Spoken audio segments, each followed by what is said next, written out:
Can you hear me?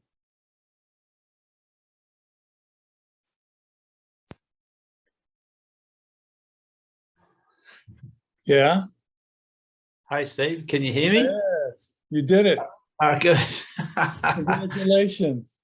Thank you. I went to click the join meeting, and then of course my computer said, "Oh, I've got to update to be able to do this." So it started updating. I'm like, "Oh, here we go."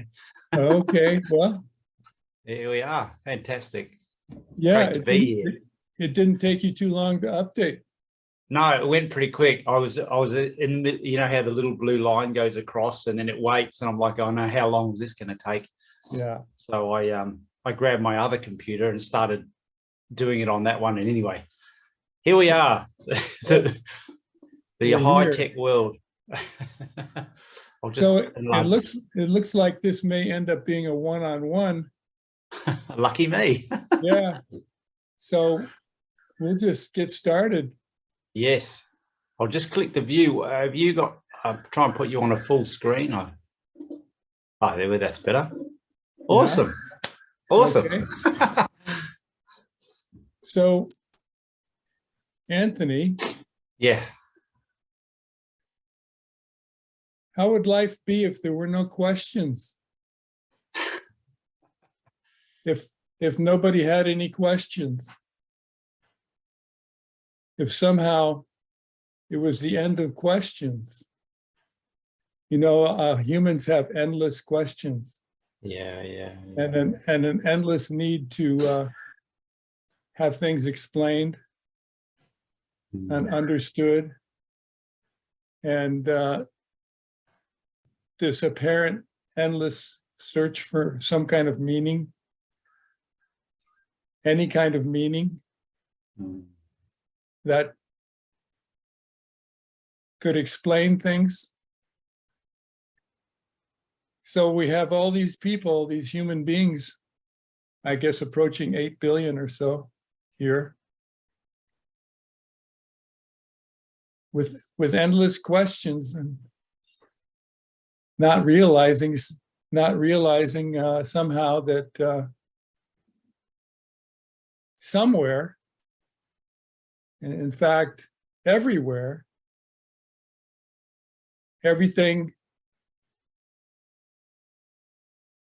either everything has an answer or it's the end of questions.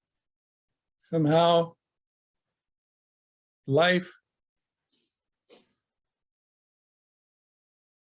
has no need for questions. And it's this other, this separate other that humans are so attached to, which is the one that seems to have all the questions.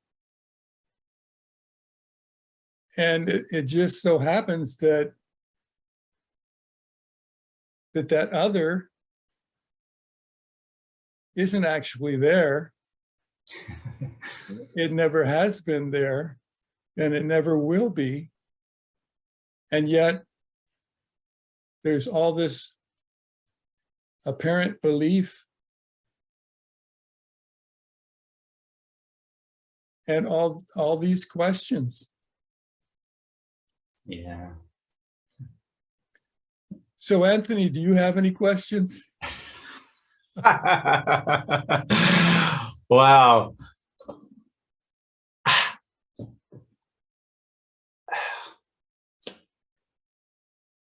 The answer is yes and no at the same time. Like, I seem to have questions as a matter of interest. Yes. But somehow here there's a deep knowing that the questions do nothing. That there is no answer for them. The answer is the end of the questioner. You know what I mean? And yeah, it's like the questions would be just superficial in a way. Like there's a sense here that, like I say in my story, Uh-huh. you know, I've been listening to probably non-dual videos for maybe a couple of years or a year, but it's very clear to me that the message, the direct, uncompromising message about no one being here is just absolutely clear. I've listened to Kenneth Madden, who I think you mentioned. Yes. Jim Newman, Tony Parsons, yourself. And, you know, in the beginning, when I first came across these messages, I wanted to run away. I didn't want to know about it. And I think there was one message where Jim Newman said, you know, every time I came across his message, I felt depressed. And, you know, and he would even say in the message, this is the last thing you want to hear, blah, blah, blah, blah, blah. And it self-verified itself. I was like, even me wanting to pull away, and because it would make me feel I wasn't getting a nice feeling from it. And that was obvious in itself, that it's self-evident that that's actually true. Because when I heard this message, it was like, right, I'll go the opposite way. Yet something kept pulling me back to that, some deep sense of like, this is it. Don't like saying that, but this is it. This is the end of the road. This is it. You're either going to face it or you're not going to face it, even though there's no one here. And then I'd listen to other messages which were, let's say, compromised. They would address the self, you know, say you can do this and you can do that, and they'd make you feel nicer. And then I don't know how it happens, because it obviously happens without you being involved, so to speak. It got to the point where I started to want to listen to more of the absolutely non-compromising direct message, where there's no one there speaking to no one. Yes. And now it's at the point where I cannot even listen to anything other than that.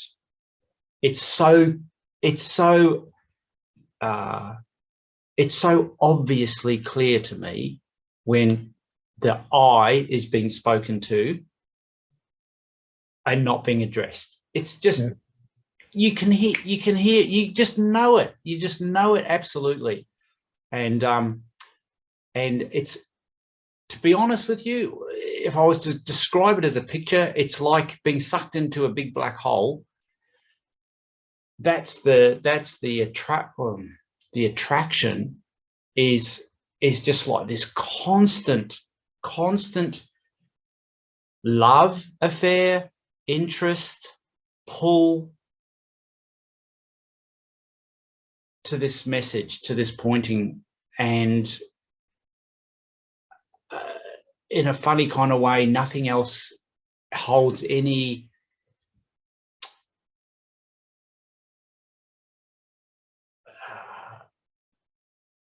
greater interest in that. It's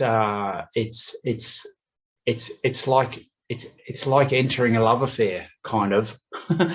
And it's on my mind all the time. I'm just totally absorbed in it, and it's like it feels home. It's like something is telling me, and I say the me, but I totally get there's no me. But when I say me and I obviously I couldn't put a sentence together without that. So I know you say this, so I could say this, but I'm still here. The I is still here. That's the way it is, even though it's not. But it's like I've heard home calling. Yes. And once you hear that, if it's heard by no one, but if that is heard, that's it. It's game over. And so that seems to be heard here really clearly, really clearly. I don't have any resistance to anything that's being said. And in that sense, there's no questions as of questions of doubt. Oh yeah, but no, there's none of that. It's like I'm just a sponge. So, you know, so so because the I hasn't fallen away here, or the illusion of I hasn't fallen away here, my understanding of this is I guess you'd say conceptual, intellectual, whatever, but nonetheless, it is that, and it's amazing, and it's absolutely wonderful. And in the story of the me, there's certainly a change in this, in that there is no meaning. For me, there's no meaning of purpose in anything. It's just, everything's just wonderfully whatever. It's just, so in the story of the me, one could say there's a lot of apparent changes, which is really fantastic. But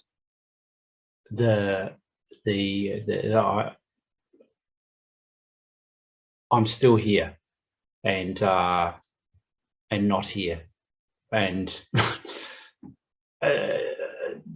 I understand from pointings and what you say and stuff that there obviously I think it was a message that you were the one where you were speaking to the lady and there was butterflies in the background. Yes. Something really came clear in that, like when you were talking about the me, how the me can't see oneness. No. And I know that me's here, and you were like, doesn't matter how small the me is, he's there, it's not going to see oneness. And I'm like, I know that, I get that. And there's nothing the me can do because he's not there anyway. So whatever's being done is being done without me anyway. Yes. As hard as it is to conceive, there's no me here, doesn't matter. And I know there's nothing I can do about it. It'll either it ends. If the illusion ends, it ends. If it doesn't, it doesn't. That's it. And there's no more effort here. That's the great thing, which I loved your opening when you said, how would it be if there were no more questions? And I'm like, in a way, that's how it is here, because I guess the message is so clear that who would be asking the questions and what would they relate to? There's no one here. All those questions, any questions in any questioner would be the story only. Is that? Yes. They would only be in the story.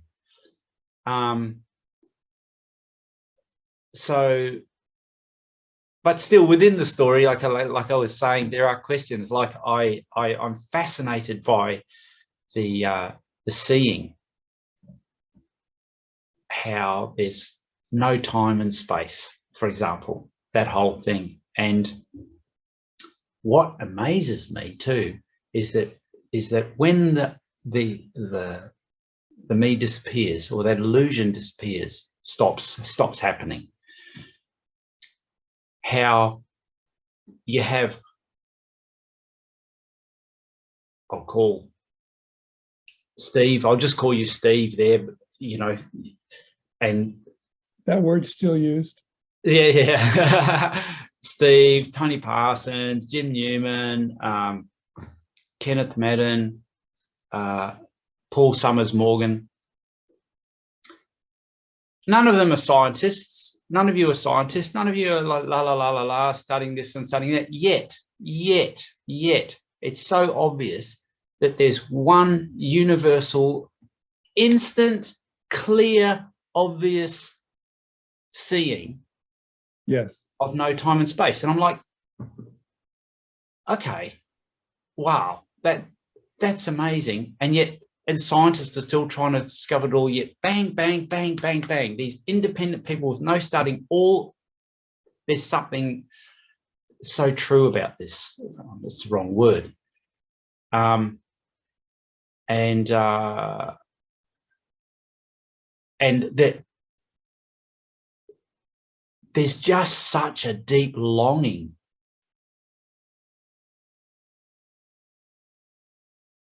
to see it, to see that. Yes. And I know as long as there's longing, there's only one person longing. It's the me that's longing it. So it's absolutely catch-22. I was thinking to myself the other day, it's a bit like, I don't know if you've ever tried this, but you know, when you're looking at your screen and you can never see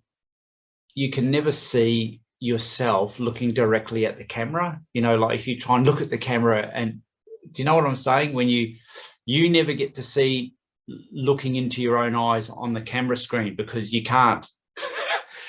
You know what I mean? You try and look at the camera, but then you're not looking at the screen at the same time. Do you know what I'm saying? And the camera is above the screen. Yeah. So you can't look into your eyes as in your picture, because then you're not looking at the camera. And every time you try and look at the camera, it's too quick. You can't do it. And it's about that impossible for the me to see without itself. It's that impossible. But no, that's the way it is. Well, Anthony, it sounds like that me has done a lot of homework, which is what me's do. So Steve did a lot of that when he was around, and the recognition of the message, the differing messages, and the recognition, deep recognition of this message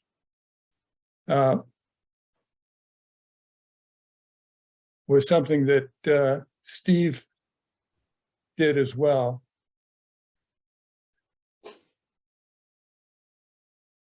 Because there was a real definite change when Steve ran across the Tony Parson message as opposed to the Ramana Maharshi message and that sort of thing. There was a definite change for Steve. And he ended up sticking with Parsons' message the rest of the way. Yes. Until he wasn't there anymore. Yeah, right. So what you're saying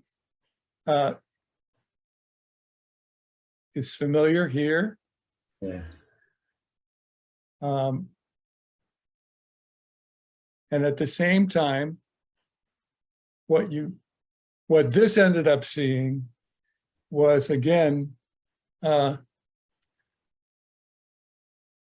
as much as the me was present, the whole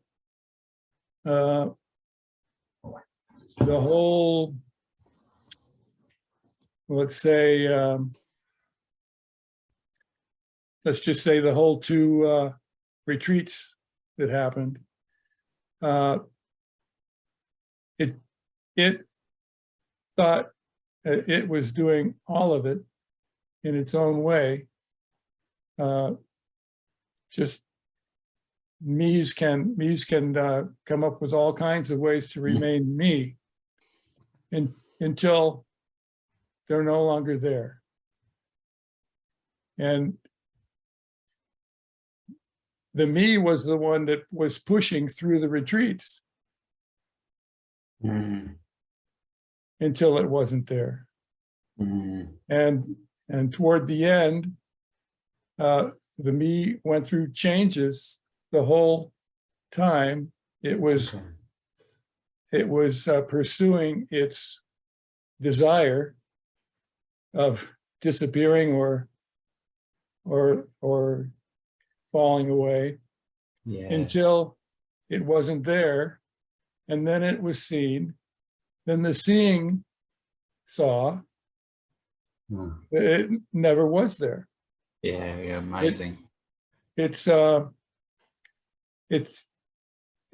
energetic, unexplainable, again, resonance that happens as it happens. Yeah. And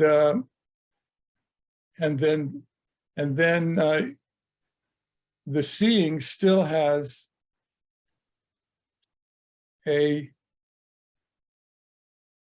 memory of some kind, a seeing of what transpired as a story.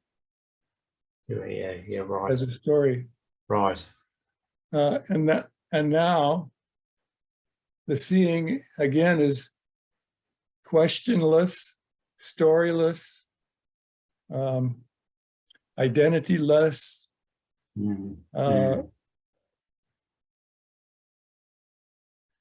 seeing.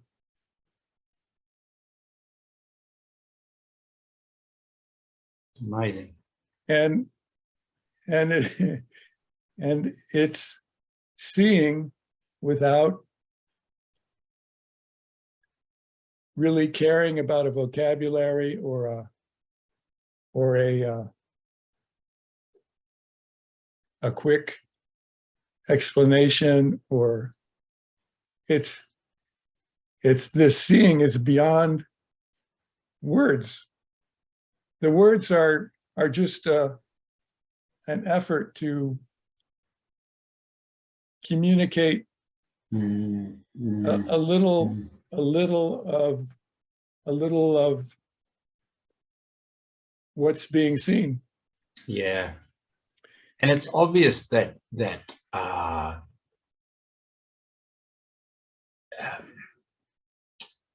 this is beyond any form of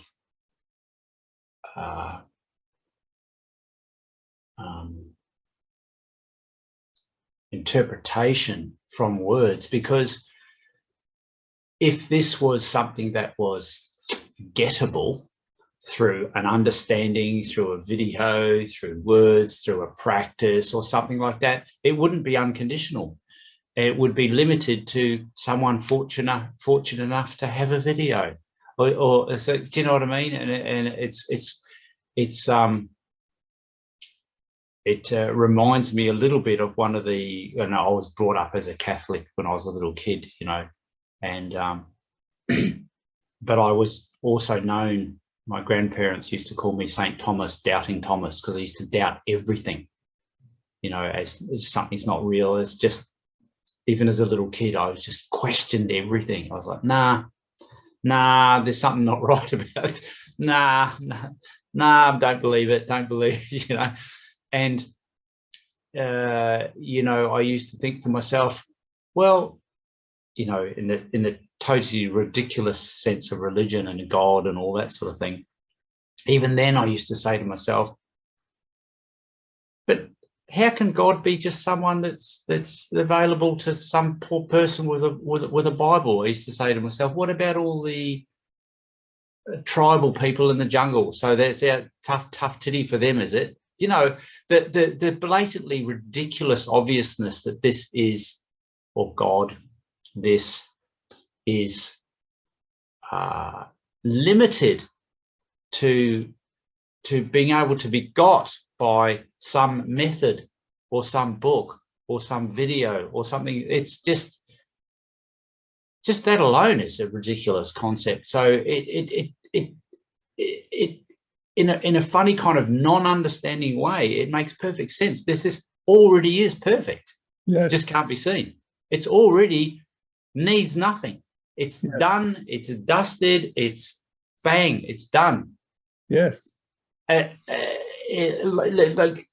I've got a pretty intellectual, logical kind of mind, and as much as that's getting in the way, it's also sees through a lot of stuff as well, you know. And the last book I read was Nisargadatta's I Am That, you know, which should have been called I Think I Am Not That. But anyway, and I think one lovely little, there's a lot of things, there's a lot of statements in there that I like, but I like Tony Parsons said, his book is kind of it's a bit instructional. There's a hint of like, if you do this, just don't do that, but do this, don't do this, do that. And that doesn't apply because there's no one here to do anything. But there's a little sentence, a quote of his, which said, "That which makes you feel human is not human." And I'm like, if that doesn't put an end to everything. Yes. Wow. I mean, it's what can you say? What can you say? This just happens without me. But and that's why what I liked about your videos when you started putting them out was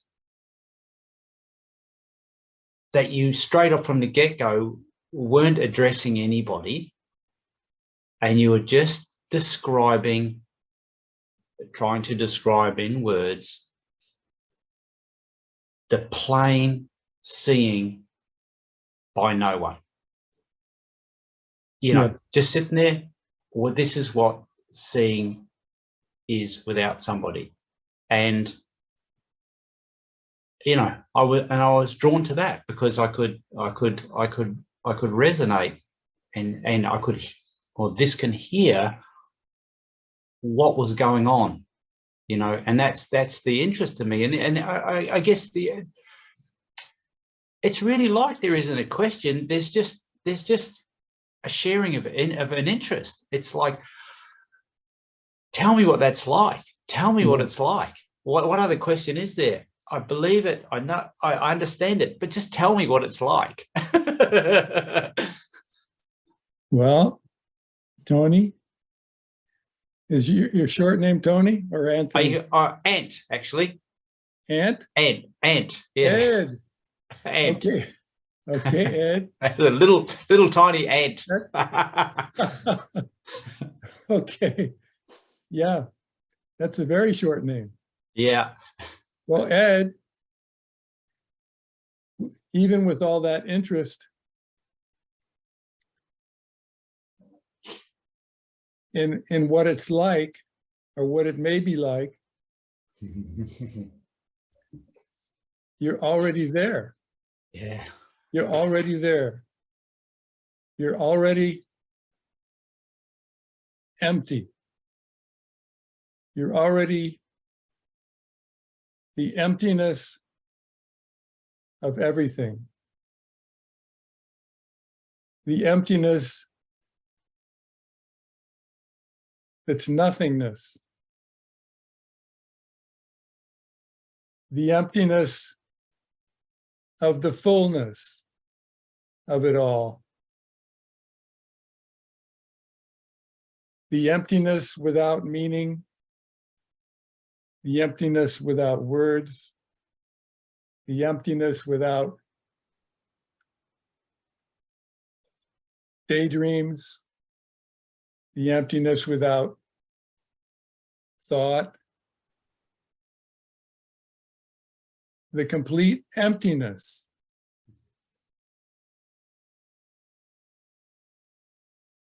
The complete nothingness of no me. The complete, the absolute emptiness of no me.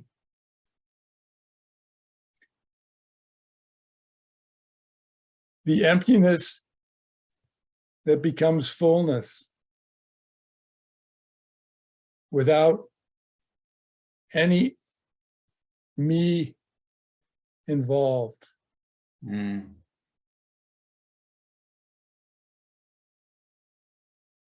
The fullness that fills everything, apparently.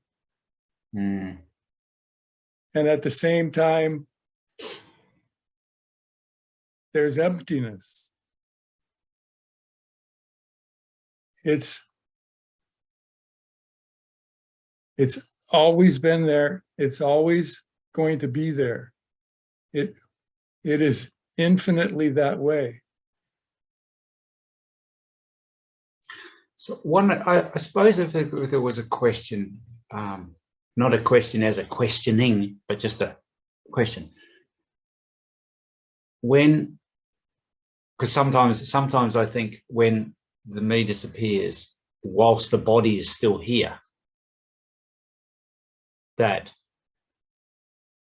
you've got the best of both worlds. You're still here while you're still alive. It sounds kind of weird, but in other words, the body's still here, the human life form is still here, and the me's disappeared. Whereas here, there's the same body and the same life, and still an illusion going on. So, so when it's seen, and you say, for example, the me was never born, which is why it can never die, because it's already not there anyway. Yeah. There's just this body form going on, but that body form will come to an end. And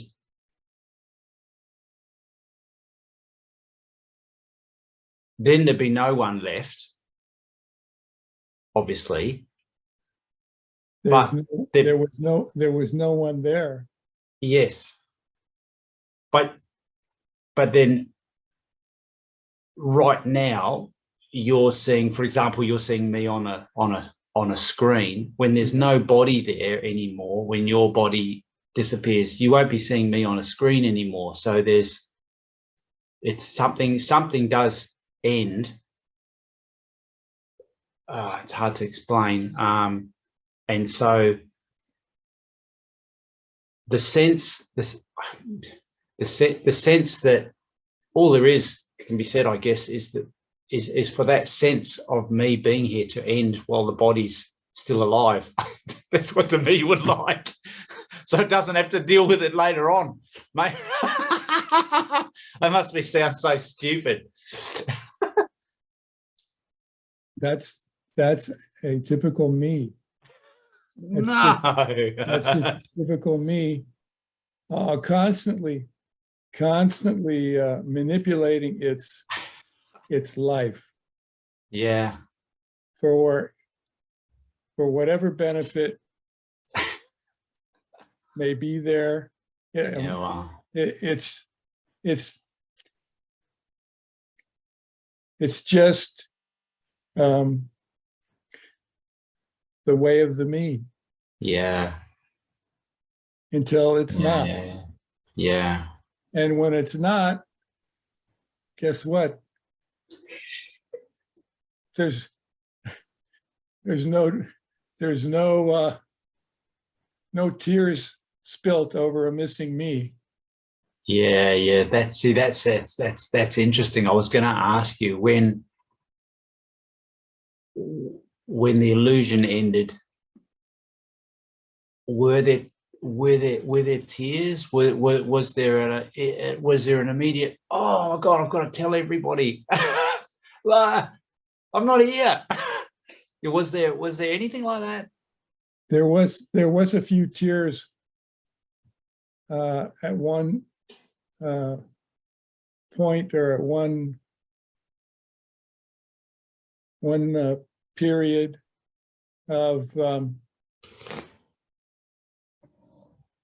unconditional love. Somehow that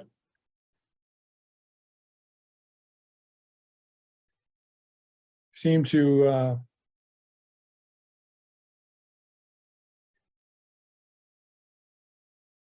the body seemed to produce a few tears at that point, or at, Was that after the illusion ended? yes, that was the after the me, the seeing continues seeing, and the seeing changes. It's things are constantly changing, and yet the same. Constantly new. Everything's brand new. And at the same time, you know, the neighborhoods don't change that much. Houses don't move up and down the street, and the appearance is the same, and the so is that could the word seeing be swapped with interpretation? Well, there's an avoidance for words that seem to require another. Or seem to indicate another. Right. Because there's not any other seeing. It's just, the seeing is just a kind of an indication of a relationship, or here again, the words are petering out. Having something to do with everything. You could say the environment of everything. It could be a small environment, or a small everything. It could be a huge everything. It's everything, including nothing. So every time a house is seen, it's the first time, in a sense. It's just the amazing. first time, and yet it's already known. Well, that's the neighbor's house. It's always been there. Yeah, that's amazing. To see both is what is incredibly mind-boggling. To see both something new, and at the same time it's familiar. Like, that is such a paradox. You know, like, you know what I mean? To see something for the first time, because even scientifically, at microscopic level, everything's just instantly, permanently refreshing. It's nothing still. It's just constantly just this, and then the past is gone, but there is no now either, because there's just this. Well, you can't say when did that stop and when did this start for anything. It's just one continuous impossibility. Yes. But then to be able to see something as seeing it as new for the first time, which scientifically is what is happening anyway, but for the body mind to see something for the first time, but also have some sort of familiarity, recognition that it's seen it before, like, that's a paradox, isn't it? I say, well, I suppose not really, because you could say I could see the trees moving, but it's just constantly different. But I still know there's a tree there. Do you know what I mean? It's constantly. So the subject, I guess, this would point to the subject-object nature of the Me. yeah, and so if there's I'd like to know what it feels like then to the relation, obviously the relationship that I have as a subject, or I feel like as a subject, to everything else. There's me, and then there's everything else, and that's an illusion. There's just everything. But how could you describe the difference in your, given that there's no subject there anymore in relation to everything, there's just one there. How is that when you see a car or another person? Like, Well, of course, it's a car is seen and you get out of the way, yeah, or a car is seen and you see how to drive, right? mm-hmm. There's still practical daily kind of activities that are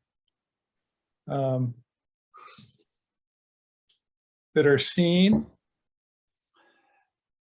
and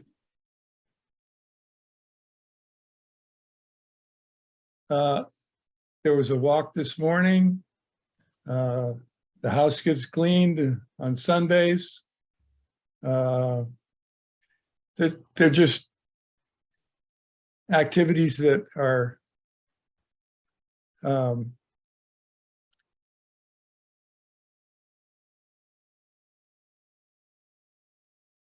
Just happen. done at certain times, even though there's no doer. There, in that sense,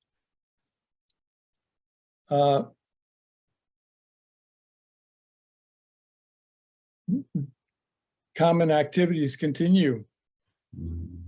They're convenient. They're seen as they're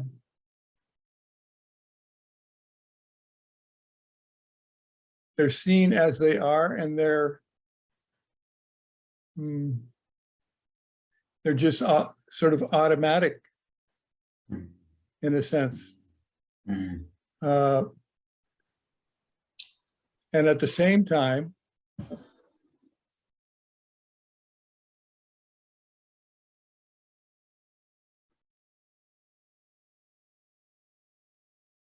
they're new too. Yeah. There's a hunger. The body feels hunger, and so lunch is prepared. I often think to myself how, how obvious it is, and I almost laugh really when you go, well,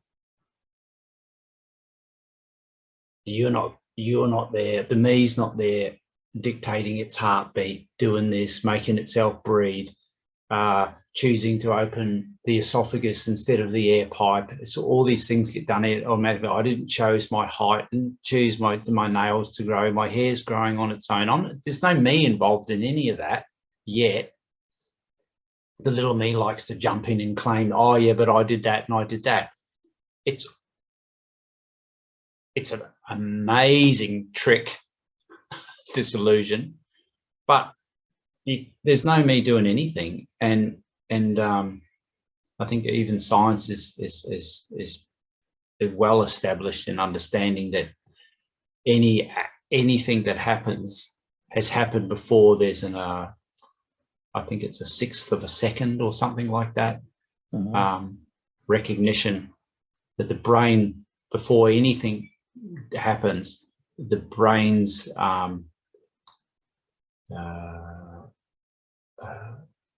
when they do the test, the brain lights up as that activity before the person's conscious about it, like about 1/6 of a second. But then it's so fast that the me just claims, I did that. Yeah, did nothing. You're not even there. But it's but when you think about if one chooses to think about just the obviousness of this whole body's just doing itself. Who's controlling anything? It's just doing it. Yes, and who's attempting to understand it all? Yeah. So, so with all the logic, the scientific evidence that the me accumulates as a form of explaining its world, science is pointing. Science is pointing in its way to the inexpressible, to the namelessness,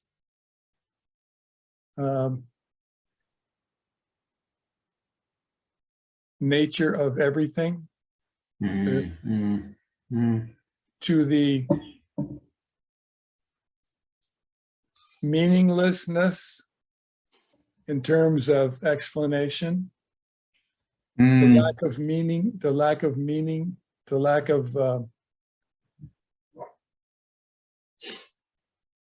understanding. And Ed is already there. Yes, because what does an explanation change in the end? Nothing. It's just a label slapped onto something that's already as it is and ain't going to change it. It's well, what changes is the clinging of the me to its whatever meanings it's fallen in love with, whatever understanding it can't do without, or wants to continue to add to itsness, its identity, its separateness, its separate life.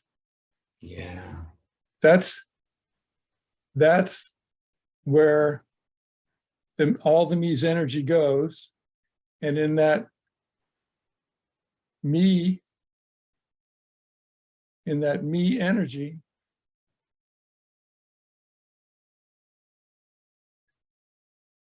nothing else can be seen but what the me sees. And everything else or everything is there as the me is there. It just can't be seen. The one who's seeing can't see it. For all the seeing that the me does, all the looking, research, effort, pondering, the endless consumption of energy in that activity, for all that, in some cases, lifelong endeavor, all it sees is what it can see. Yeah. In a sense, it's, well, illusion has been used, a dream has been used to describe what the me does in terms of everything else that it's separated itself from, until it's not there. And that at that point, there's no longer separation. Yeah. That's And that's where Ed is. No matter how much energy Ed puts into non-duality, or whatever interest Ed happens to be focusing on, all that energy that Ed is using, or that Ed is, after all, Ed is energy, just like everything else, just like this, like the colored balls in the background there. Ed is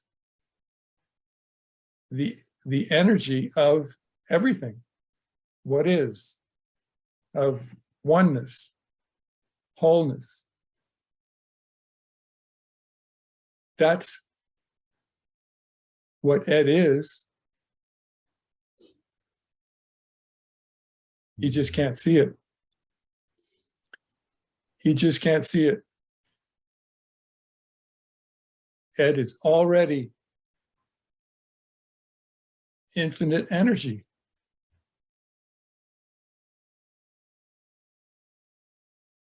Yeah, wow. I was going to ask something, but yeah, it just sort of leaves me a bit speechless, really, which is great. Yeah. Ed is already infinite. Oh, it's Ant too. I think I might have misheard. Not that it means anything, but it's Ant as in Anthony, short for not Ed. Oh, Ant. okay. Anthony. Yeah. Either way, Okay. neither one of them are here. Okay, Ant, but Yeah. not, but Here I am. not the same as a little creature. Yeah. Is spelled the same though, right? Yeah. Just short for Anthony. Okay. Okay, Ant. Yeah. It's amazing. So there is no Ant. No, there's no end. There already is no Ant. Already, all this effort going into non-duality, videos, conversation, Ant is not there.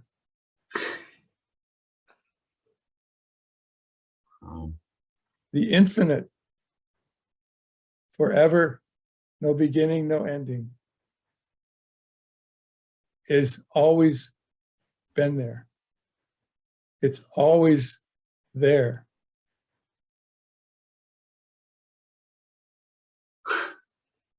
Even Ant is not always there.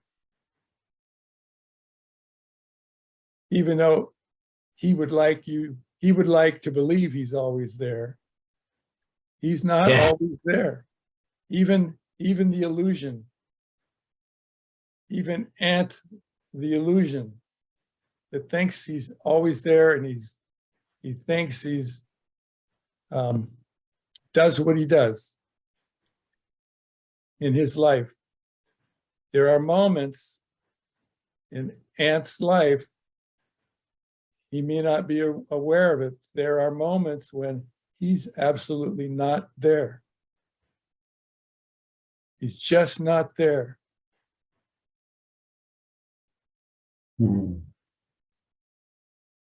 That me, called Ant, is not capable of being there absolutely all the time.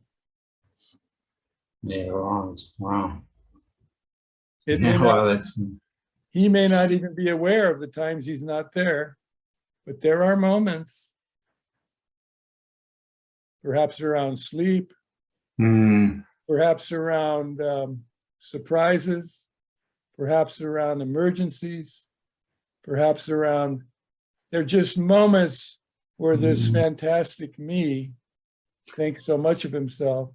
There are moments, when that ant is nowhere to be seen. Oh, wow. And that's the infinite then.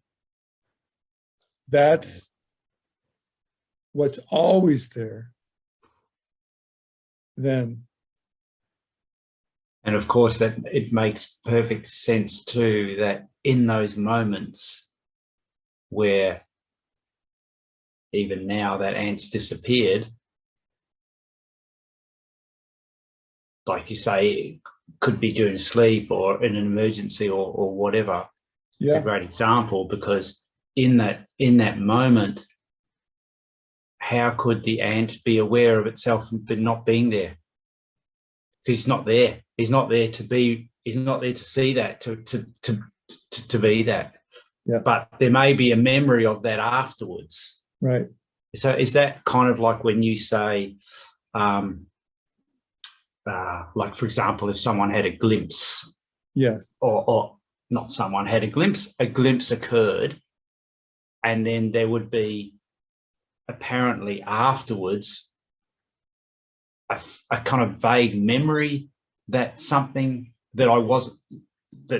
happened, but I wasn't there. Is that sort of the case, that you can't not be there and be the me can't not be there and be there at the same time? It's absolutely just impossible. But there might be a kind of a memory afterwards, a vague memory, faint. There's just like in sleep.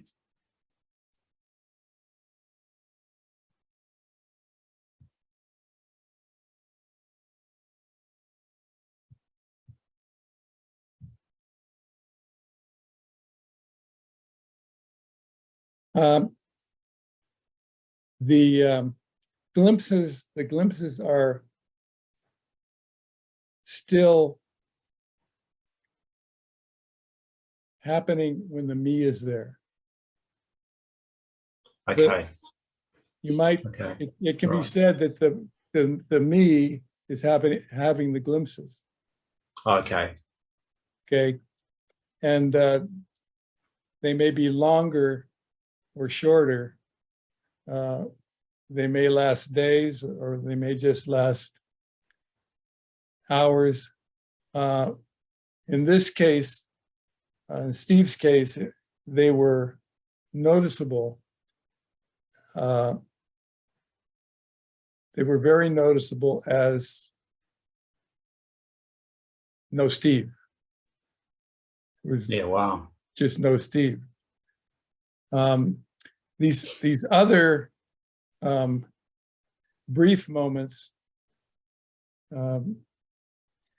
where the me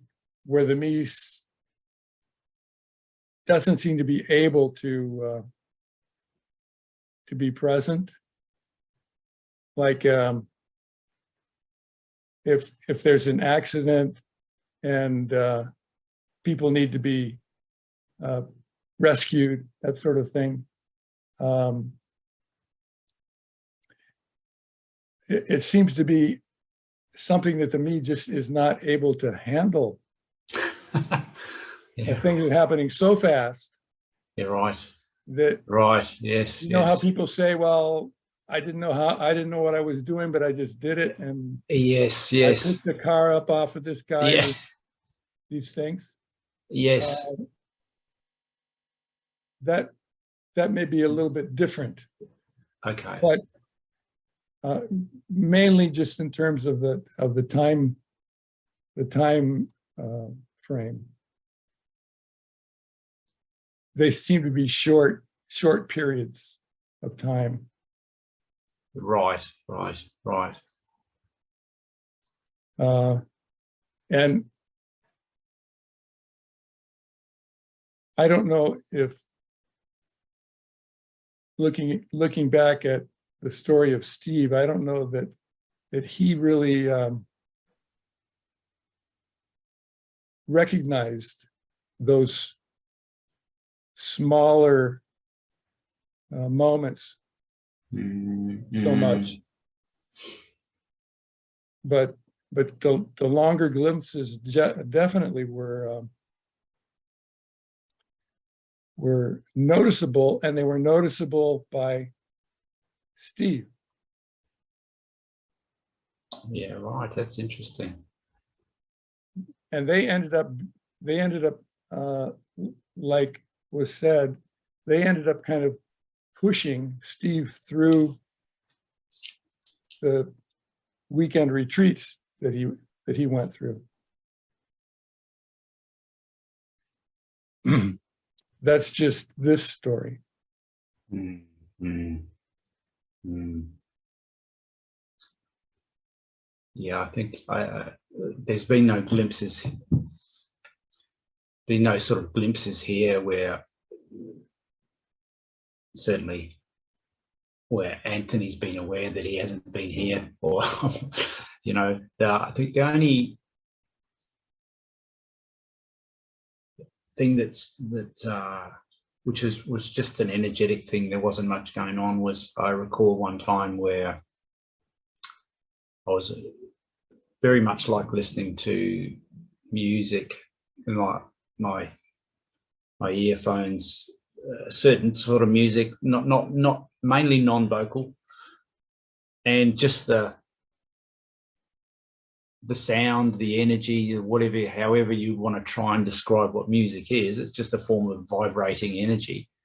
But and in terms of resonating, it seems to be one of the most powerful things to me, that just creates a feeling of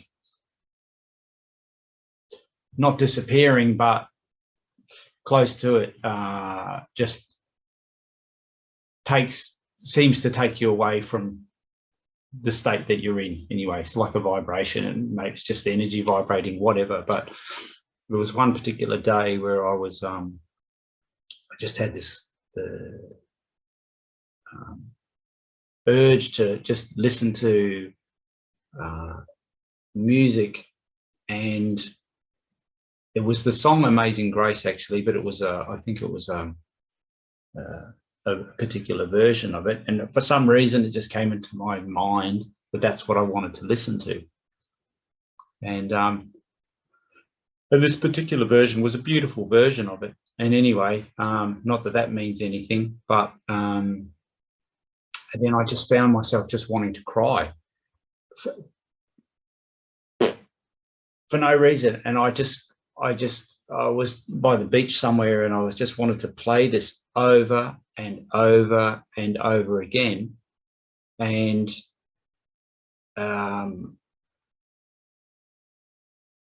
I just couldn't stop listening to it. It was just, something was just happening. I don't know what it was. It was just a wonderful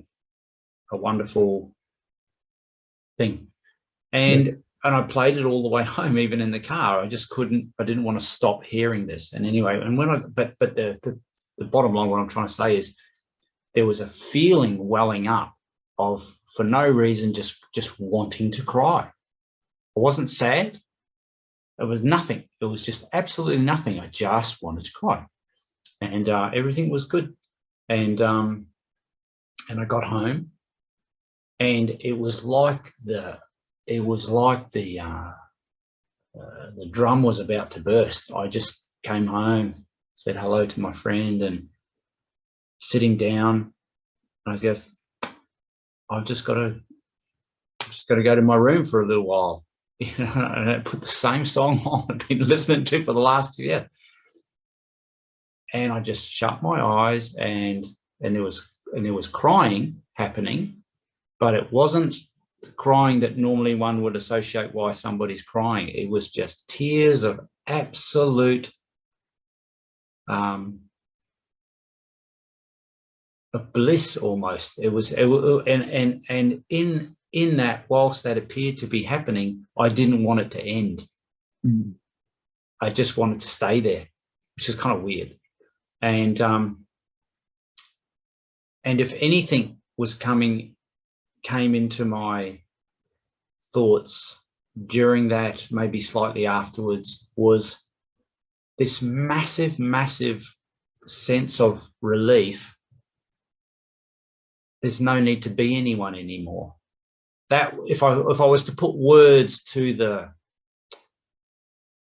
wonderful feeling that was going on at the time, was just that. It was just like almost like the burden of being a person was kind of lifted. Now, I wouldn't call that a glimpse, but was certainly a wonderful, energetic place to be.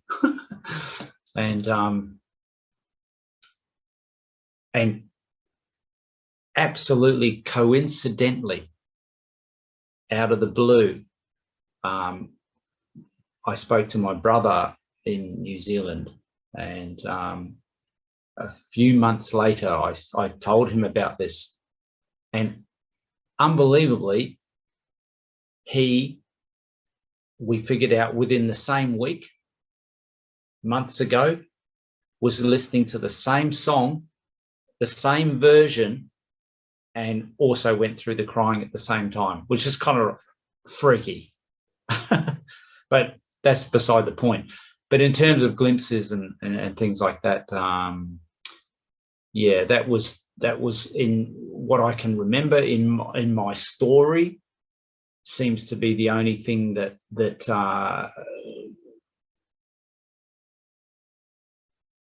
was just an out of the blue, no answer, weird kind of thing. Anyway, but it's remained with me, that wonderful. One could call it a shift, I suppose, because there did appear to be a shift in the character from that point onwards. Yes. But that's it. Yeah, that's it. So, yeah, that's all that's going on here. That's all the me can see. Yeah. So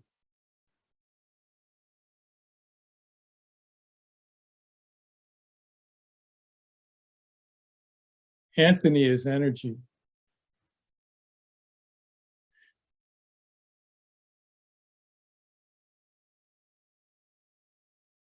And the me is energy. Wholeness is energy. Everything is energy. Just taking one form or another. Just being energy infinitely. For no reason. For no one. It's just what is. Constantly. Absolutely.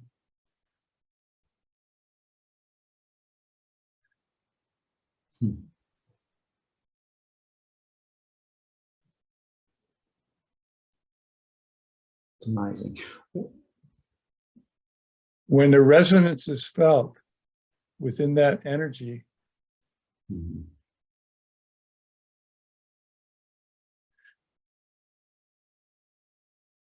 the energy itself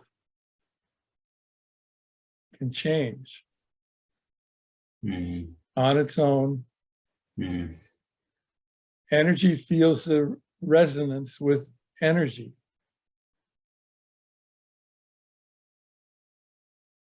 Anthony is energy, his body's energy. It's all energy, just different forms. Biochemical energy, but energy, life energy, but still energy.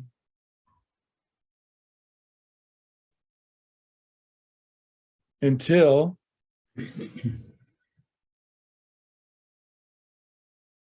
it's seen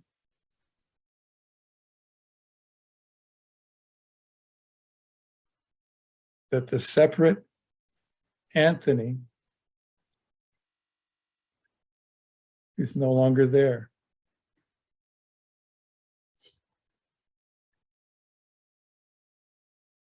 Anthony's not there to begin with.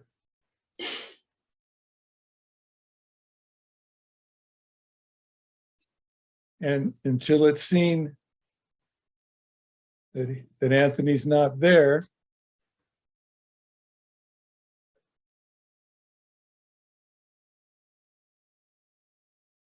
Anthony will be here. Anthony will be here. And when he's not there, he won't be there to see that. Very, very simple. Yeah. Yeah, yeah. And so with this resonance, with this energy,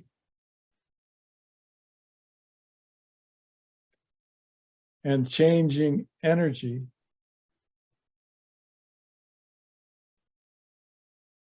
it's helpful to be in environments where energy is doing the talking.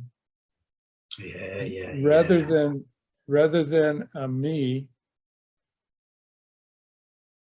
only me is doing the talking. It's helpful to be around energy or oneness or what is or infinity doing the talking. Yeah, yeah, yeah. In terms of resonance, nothing will be accomplished in terms of understanding. Absolutely nothing. Anthony can understand what he's capable of understanding, and he'll remain Anthony. The resonance is beyond understanding, and then energy can change energy. Yeah, right, yeah. So this is just talking in terms of the benefit, or not so much the benefit, but the action of energy. Yes. Yeah, it's clear. That's very clear. The more that energy can be around energy. Yes. And that's such a nice, clear, differentiating between saying you can do this and you can do that, and if you do this and you do that and you meditate or you do this and blah blah blah blah blah, which is speaking to the me about the me doing something, and at the same time it's saying the me can't do anything about this. That's one way of saying it. But what you're saying here, which is really, really beautifully clear, is that there is a benefit in not being around me on me type of thing. And that's got nothing to do with the me. That you've said it in a way which has removed the me from the picture. Yes. And so there is a benefit in that scenario where it's just energy being with energy, but there's no me doing any, involved in any of that, which is a lovely way of putting it. It's really nice. While the me is there, it will do what it does. It will always do what it does until it's not there.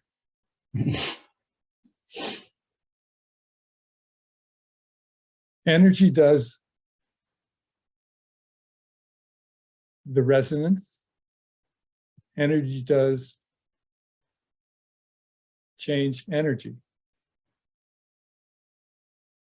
The me has absolutely nothing to do with energy, changing energy. Yeah, yeah. So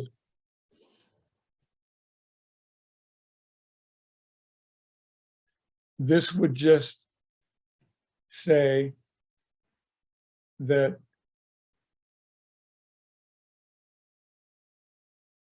energy changes, energy resonates more in an environment or in a setting or in a place where energy is doing the talking, where the infinite is doing the talking, rather than where some me, some separate person, some separate identity is doing the talking. Mm, mm, mm. And that you know,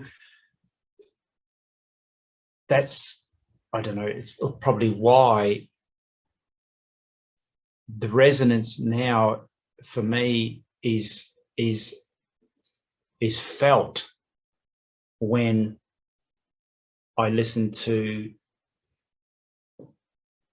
those messages like yours, where the person has, the illusion has stopped, compared to, and I can't listen to any other teaching or anything like that, because there's a different energy. There's just a different energy, and it's just felt. It's just felt. It's one has almost a repelling aspect like a magnet, and one has a pulling aspect to it. And once that's, and I feel like that difference is just so, it's just felt so strongly, that difference. It's just really obvious. And I'm just, that's like just, yeah, what can I say? It's once that's felt, it's like, whoa, it's just somehow deeply felt. That's it. Okay. Yes. You're seeing the difference. Mm. Mm. It's a sense, like almost like a sense that there's no one here. There is no And one. yeah, yeah, and it doesn't want to be addressed, really. It's just not. It's crazy. It just doesn't need to be supported anymore. It doesn't long to be supported. It's almost like I have no need of myself anymore. It's just hard to put it into words. The sensing and the feeling, but and the seeing. It's very hard. So just seeing the resonance.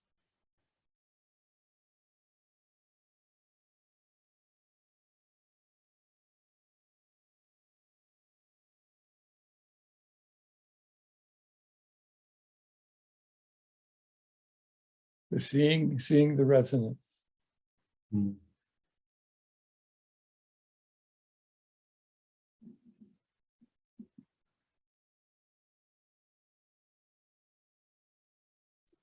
So Anthony,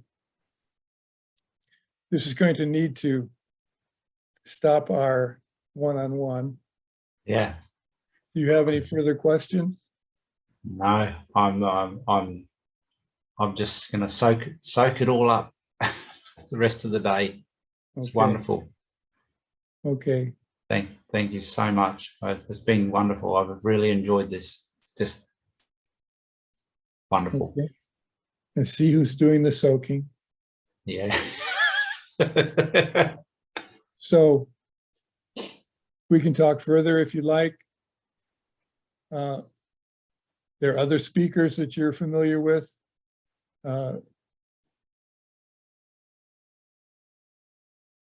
And I would just suggest, or this would just suggest, following the resonance. Mm. Mm. rather than the information. Yes, yes, yes. Yeah, yeah, yeah, yeah, yeah, Okay. yeah. Exactly. Yeah, no, that's just awesome. Well, you let Okay. me know when you're doing your next Zoom. I mean, Okay. obviously, you can't do them to tailor for my times, but you know, I've got flexibility, and now that I know that I can do it all on this computer, it's Okay. straightforward for me. So if you send me links to your next Zooms, and if I can make it, I'll be there. So the best time for you is still Saturday, Sunday morning? Yeah. Yes, because I'm still working. Fortunately. But That does happen. I know. um, but yeah, Saturday, Sunday mornings are good for me. How, let's see, how late in the morning can you go? Oh, it doesn't Like, matter. I could take my whole Saturday and Sunday as being relatively free. So, oh, okay. you know, unless I've got something particular to do, but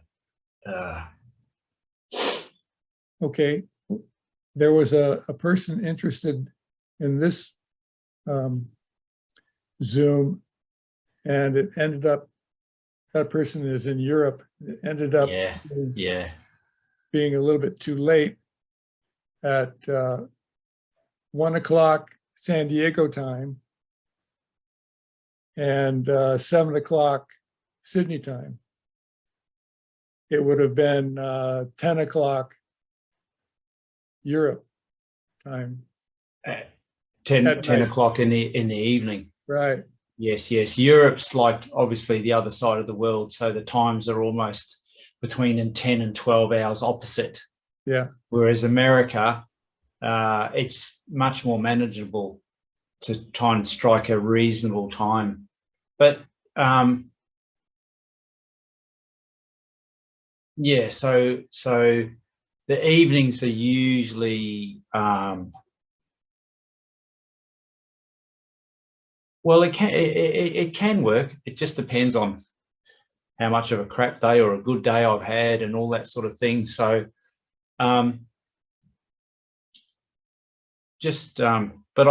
because I work for myself, I'm reasonably flexible.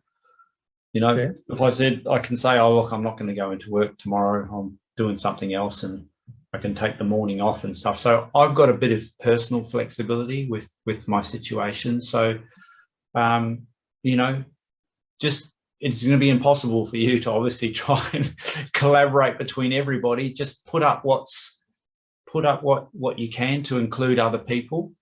Okay. And because I've always got the option to replay and sit back and listen to your Zoom on Okay. replay, which is wonderful. And if I can make it, I'll make it as well.